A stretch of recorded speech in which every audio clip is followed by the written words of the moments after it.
Walang makakapigil sa kanyang mga desisyon. Ngunit kung magkakaroon man siya ng kaso at maisasampa, hindi po niya ito maiiwasan. Hindi niya po ito matatakbuhan. Hindi pa rin makakatakas sa posibleng pananagutan si resigned ako Bicol Party List Representative Zaldico. Ito ang binigyan diin ng Malacanang sa gitna ng ginagawang investigasyon sa anomalya sa flood control projects. Ayon kay Palace Press Officer Yuse Claire Castro, hindi makakaiwas si Ko sakaling may magsampa ng kaso laban sa kanya. Kaya naman nanawagan ang palasyo sa dating congressman na harapin na lamang ang mga ipinaparatang sa kanya sa mga issue ng budget insertions at flood control projects. Kung nababanggit ng kanyang pangalan, definitely dapat niya po itong sagutin. Dahil kung hindi niya po ito masasagot at iiwasan niya, lalabas lamang po siyang guilty. So mas mainam po na maipaliwanag niya ang kanyang side. Pinabulaan na naman ng Malacanang na selective justice o may pinipiling mga personalidad ang idinidiin sa isyong ito.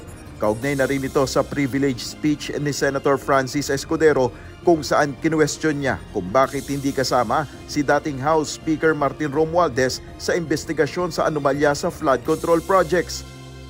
Hindi po kasi nadadaan sa magandang talumpati, hindi nadadaan sa pagtuturo ang pagpapanagot sa mga nasabing umabuso ng pondo, kundi sa pamamagitan ng sapat na ebidensya. Giit ng Malacanang kung mayroong ebidensya o impormasyon sa mga taong maaaring sangkot sa anomalya, maaaring ipagbigay alam sa Independent Commission for Infrastructure o ICI.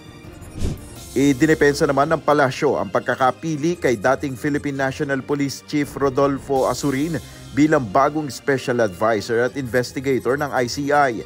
Sa gitna ito ng pagkakasangkot noon ng dating PNP Chief sa umano'y cover-up sa 2022 drug haul. Ayon kay Yusek Castro, hindi naman nakasuhan ang dating opisyal dahil sa naturang issue at mayroon siyang karanasan bilang investigador. Pero ayon po sa Pangulo, ang pagkakapili po kay General Asurin ay base na rin po sa kanyang karanasan, sa kanyang mga kagalingan, at siya naman din po ay investigador at walang komplikasyon. Hindi po kasi siya politiko. Nel Maribuhok, UNTV News and Rescue, Diyos ang aming sandigan, serbisyo publiko ang aming pinahalagahan.